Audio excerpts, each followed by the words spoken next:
नमस्कार दोस्तों, मैं अनामिका आप सबका अनामिका एस्ट्रोलॉजी में हार्दिक स्वागत करती हूँ। आज हम बात करेंगे मिथुन राशि गुरु का परिवर्तन आपके लिए कैसा साबित होगा। 1 मई 2024 को साल 2024 का सबसे महत्वपूर्ण और बड़ा परिवर्तन होगा।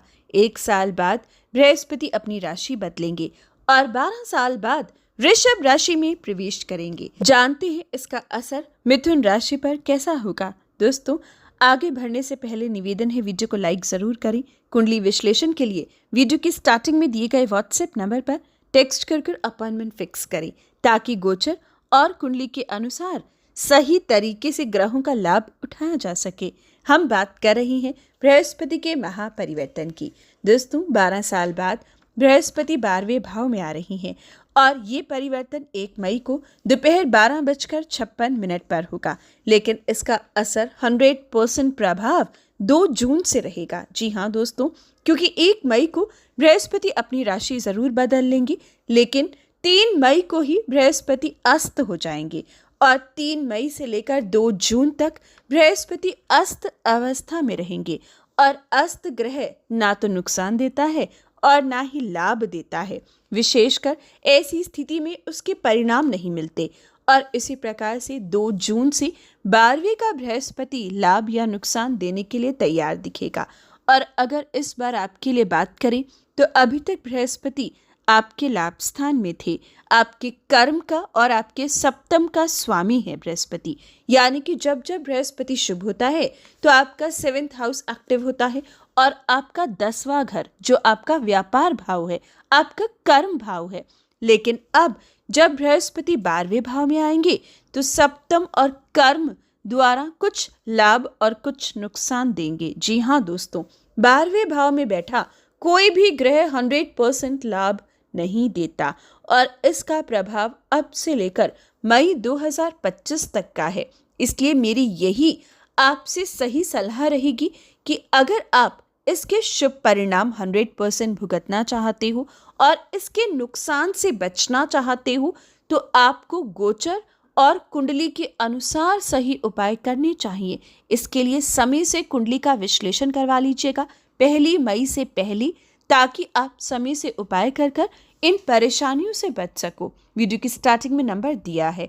हम अगर चर्चा करें गोचर के अनुसार कौन कौन से लाभ और कौन से नुकसान है, तो दोस्तों 12वें भाव का बृहस्पति सबसे पहले अहंकार को बढ़ाएगा, कहीं ना कहीं बीमारियां देगा। बृहस्पति का 12वें भाव में बैठना फिजूल के खर्चे 4 गुना अधिक लेकर आएगा। लेकिन 12वें का बृहस्पति कर्म के स्वामी का विदेश पहुंचना विदेश से लाभ देगा। खास तौर पर जो लोग विदेशी जमीन से जुड़े हैं, जन्मभूमि से कोसों दूर एक डिफरेंट कल्चर, एक डिफरेंट एटमॉस्फेयर में है, तो आपके लिए बृहस्पति हितकारी साबित होगा। आपको लाभ प्राप्त होगा। कोई भी टेंशन वो लोग ना ले जो जन्मभूमि से कोसों दूर हैं। आप अगर व्यापार अपना जन्मभूमि से दूर करते हैं या विशेषकर विदेश में करते हैं तो आपका राइट टाइम अब शुरू हो चुका है और साल भर आपको खूब लाभ होगा। लेकिन अगर आप जन्मभूमि के नज़दीक हैं, जन्मभूमि में हैं या विशेषकर इर्द गिर्द हैं, तो आपको कई मामलों में व्यापार की परिस्थितियों को संभालना होगा, क्योंकि ये समय बृहस्पति गलत फैसले, गलत निर्णयों तक लेकर जाएगा। कुछ ऐसे काम शुरू कर सकते हो जो बाद में पछतावा दे, सिर्फ कर्जा दे और शत्रु दे। तो इसलिए अब से इस साल व्यापार को लेकर कोई भी फैसला लेना हो तो पहले कुंडली का विश्लेषण करवाइएगा, फिर बदलाव या कोई नया कदम रखिएगा, क्योंकि दोस्तों बृहस्पति ही आपके व्यापार के स्वामी हैं। आपके काम व्यापार पर अब पूरी तरीके से बृहस्पति एक शिकंजा कसकर रखेंगे। इसलिए आपको उपायों से और कुंडली के अनुसार सही समय पर ही नए काम की शुरुआत या बदलाव करना चाहिए। दूसरी बड़ी जानकारी, बृहस्पति अब विदेश भाव में बैठेंगे तो विदेश से आपका काम जरूर जोड़ सकते हैं। ऑनलाइन बिजनेस से, आईटी सेक्टर से या खास तौर पर एक्सपोर्ट इंपोर्ट से आपको लाभ बृहस्पति गारंटी देंगे, उसमें कोई डाउट नहीं है। या फिर जो लोग विदेश बार बार आना जाना करना चाहते हैं, चाहे काम को लेकर, चाहे यात्राएं अपने घूमने फिरने को लेकर, आप कर सकते हैं। आपको ये मौका इस साल बृहस्पति कई बार देगा।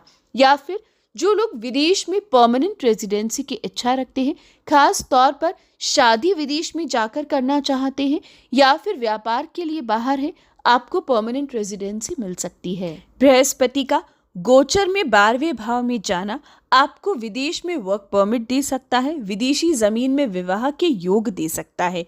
साथ ही साथ दोस्तों, बृहस्पति का सप्तम भाव के स्वामी का 12वें भाव में जाना 1 साल तक रहना आपके जीवन साथी को विदेश पहुंचा सकता है। बिल्कुल आपने सही सुना, अगर आपका जीवन साथी विदेश जाना चाहता है तो ये राइट टाइम है। इस साल उनको ऐसी कोई अपॉर्चुनिटी मिल सकती है। साथ ही साथ दूसरी संतान को लेकर भी विदेश के योग इस बार बृहस्पति बना रहा है। जो लोग अपने बच्चों को विदेश भेजना चाहते हैं, ये राइट टाइम है। आप बिना रुकावट के इस काम को आगे बढ़ा सकते हैं। पार्टनरशिप में अब आपको संभलना होगा। अगर आपका व्यापार पार्टनरशिप में है, अगर आपका व्यापार लगभग 50-50 पार्टनरशिप में है, तो आपको ज़्यादा संभलना होगा। अगर 30-70 की पार्टनरशिप है, तब आप इतना चिंता में, कोई ऐसी परेशानी में नहीं आ सकते। लेकिन अगर 50-50 पार्टनरशिप में व्यापार कर रही हैं, तो इस साल बहुत संभलिएगा। व्यापार में धोखा मिल सकता है, पैसा फंस सकता है, खर्चे अधिक और मुनाफा कम हो, ऐसी स्थिति बन सकती है। लेकिन एक बात तय है कि दोस्तों, बृहस्पति का 12वें भाव में जाना आपको इस समय नए सोर्स ऑफ इनकम जरूर देगा। इस समय किसी नए काम की शुरुआत या नए काम के बारे में आपका विचार अधिक रहेगा। लेकिन दोस्तों, कुछ चीजें हैं जिसका ख्याल रखना होगा। बृहस्पति पेट का रोग दे रहा है, लिवर डिजीज दे रहा है, अवैध संबंधों में वृद्धि लेकर आएगा। आप ऐसी कोई गलती मत कीजिएगा जिससे बाद में पछताना पड़े। सूझबूझ से रहिएगा। गलत संगति, गलत लोग, गलत ऐबों से दूरी बनाइएगा। इस साल बृहस्पति का 12वें भाव में रहना विशेषकर आपको गोल्ड, तांबा या पीतल में नुकसान दे सकता है। अगर आप इसकी कमोडिटी कर रहे हैं तो ज्यादा सावधानी बरतनी होगी। या फिर सोना खरीदना इस साल उतना उपयुक्त नहीं होगा, लेकिन सोना बेचना भी अच्छा नहीं है, ऐसी आशाएं बन सकती हैं। अब बात करते हैं बृहस्पति की दृष्टियों की, जिसका लाभ या नुकसान आपको मिलने वाला है। दोस्तों, बृहस्पति की दृष्टि में अमृत है और बृहस्पति की 5वीं दृष्टि आपके 4th भाव पर पड़ेगी, जो आपको इस साल एसेट बनाने का मौका या वाहन का सुख जरूर देगी। आप इस साल खर्चे खूब करेंगे, चाहे वो खर्चे जमीन खरीदने में, घर खरीदने में हो या फिर एक नया वाहन खरीदने में। लेकिन अपनी सुख सुविधाओं पर धन खर्च करना इस साल तय है। विदेश यात्रा पर धन खर्च कर सकते हो, घूमने पर धन खर्च कर सकते हो, लेकिन ये योग इस साल बनेंगे और इससे आप अपनी खुशियां खरीदोगे, अपना सुख खरीदोगे। साथ ही बृहस्पति की जब 5वीं दृष्टि आपके 4th भाव पर पड़ेगी तो माता की सेहत में काफी सुधार आएगा। अगर केतु की वजह से माँ की सेहत खराब थी तो इस साल माँ की सेहत में काफी सुधार आपको बृहस्पति की शुभ दृष्टि की वजह से दिखाई देगा। पैतृक संपत्ति के वाद विवाद इस समय सॉल्व होंगे या फिर अपनों से कोई संपत्ति आपको इस साल मिल सकती है। दूसरा बड़ा आपको लाभ इस साल होगा कोर्ट केस का, शत्रुओं का। हालांकि दोस्तों, बृहस्पति की 7वीं दृष्टि आपके 6ठे भाव पर पड़ेगी तो आपको लीगल मैटर्स में जीत दिलवा सकती है। लेकिन इसका अर्थ ये नहीं है कि कोई नया लीगल मैटर नहीं आएगा। जी हाँ दोस्तों, आपको सावधानी बरतनी होगी। आंख बंद कर कर किसी पर भरोसा मत कीजिएगा, शत्रुओं को कमजोर मत आंकिएगा, क्योंकि इस साल आप पर कोर्ट केस के योग बन रहे हैं, इसलिए आपको संभलना होगा, विशेषकर 2 जून से। साथ ही आप हर मंथली हॉरोस्कोप टाइम से देखिएगा ताकि किस महीने ज्यादा ऐसे योग हैं और किस महीने कम आप मंथली हॉरोस्कोप में दे सकते हैं, या फिर एडवांस में अपनी कुंडली विश्लेषण करवाकर ये सवाल कर कर आप इसकी जानकारी एडवांस में पाकर उपाय कर सकते हैं, क्योंकि ये साल कोर्ट केस में भी वृद्धि दिखाई देगी। हालांकि आप डरिए नहीं, जीत आपकी ही होगी। आप उस परेशानी से निकल जाएंगे, लेकिन भागदौड़ और स्ट्रेस और खर्चा कोर्ट केस में दिखाई देगा। दूसरी बड़ी परेशानी दिखती है कर्जा। इस साल नए कर्जे, नए लोन दिखाई दे रहे हैं। हालांकि जो लोन लेना चाहते हैं उनके लिए गुड न्यूज़ है, आपको आसानी से बड़ा लोन इस साल मिल जाएगा। लेकिन जो नहीं लेना चाहते हैं, आप इस साल सावधानी बरतिएगा। पहले पुराने लोन क्लियर कीजिएगा, फिर नए के बारे में सोचिएगा। साथ ही दोस्तों, इस साल मित्र कम शत्रु ज्यादा हैं, इसलिए ध्यान दीजिएगा। मित्र चुनते वक्त सबसे ज्यादा सावधानी बरतनी होगी और अपने मान सम्मान का ख्याल रखिएगा कि किससे आप दोस्ती कर रहे हैं। ऐसे ही बृहस्पति की अगर 9वीं दृष्टि की बात करें तो बृहस्पति की 9वीं दृष्टि आपके अष्टम भाव पर पड़ेगी, जो परिवार में, खास तौर पर ससुराल में परिवार वृद्धि लेकर आएगी। आपके ससुराल में किसी बच्चे की किलकारी गूंज सकती है, कोई विवाह संपन्न हो सकता है, लेकिन ससुराल में खास तौर पर बड़े बुजुर्गों की सेहत का ख्याल रखना होगा। साथ ही ये बृहस्पति की दृष्टि जैसे ही आपके अष्टम भाव पर पड़ेगी तो आपकी बीमारियों में भी वृद्धि लेकर आएगी। पुरानी बीमारियों को ठीक करेगी तो नई बीमारियां पैदा करेगी, इसलिए उपाय जरूर कीजिएगा। ओवरऑल देखें तो दोस्तों, बृहस्पति 12वें भाव में ज़्यादा अच्छा नहीं है, नेगेटिव पॉइंट्स ज़्यादा हैं और अच्छे कम।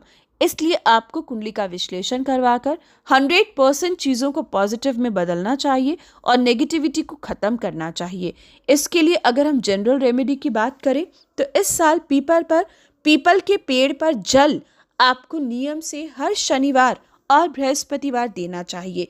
साधुओं की, ब्राह्मणों की आपको सेवा इस साल खास तौर पर करनी चाहिए। सोना इस साल कम से कम डालिएगा, खास तौर पर गले में सोने की चेन बिल्कुल मत डालिएगा।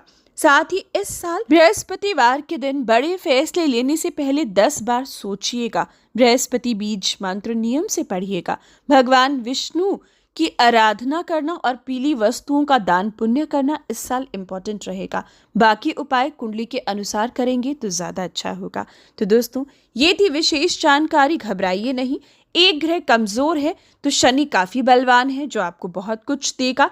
उसके भरोसे इस साल बहुत सी चीज़ें ऐसी होंगी जो आपकी इच्छाओं की पूर्ति कर पाएंगी। तो ये थी विशेष जानकारी। हर अच्छी बुरी खबर के लिए जय श्री राम ज़रूर लिखिए, लाइक और शेयर करें। धन्यवाद।